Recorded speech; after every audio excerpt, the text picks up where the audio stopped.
Sora versus traditional video AI. Sora versus traditional video AI. Sora versus traditional video AI means comparing Sora's world simulation-based video generator with older models that mostly stitch short visual patterns together, frame by frame.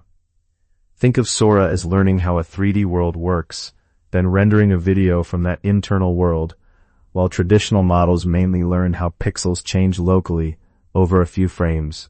A simple mental model. Traditional video AI is like an autocomplete for pixels, guessing the next few frames from the last ones, without really understanding the scene. Sora is more like a game engine. It builds an internal world with objects, depth, and physics, then moves a virtual camera through that world to output a video. Imagine you type, "A dog runs around a table, then jumps onto a sofa and knocks over a lamp." A traditional model might produce short, pretty clips that struggle to keep the same dog, layout, and actions consistent. A Sora-style model can reason about the room layout, the dog's path, and object interactions over many seconds, similar to how a transformer in language keeps track of long-range context across a paragraph.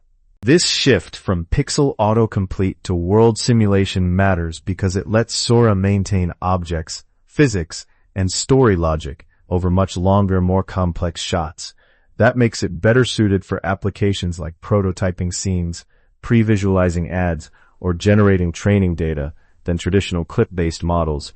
Sora versus traditional video AI is ultimately about moving from short-term pattern matching toward long-horizon reasoning in video generation, similar to how large language models extended simple token prediction into powerful systems for reasoning over long text. Sora versus traditional video AI.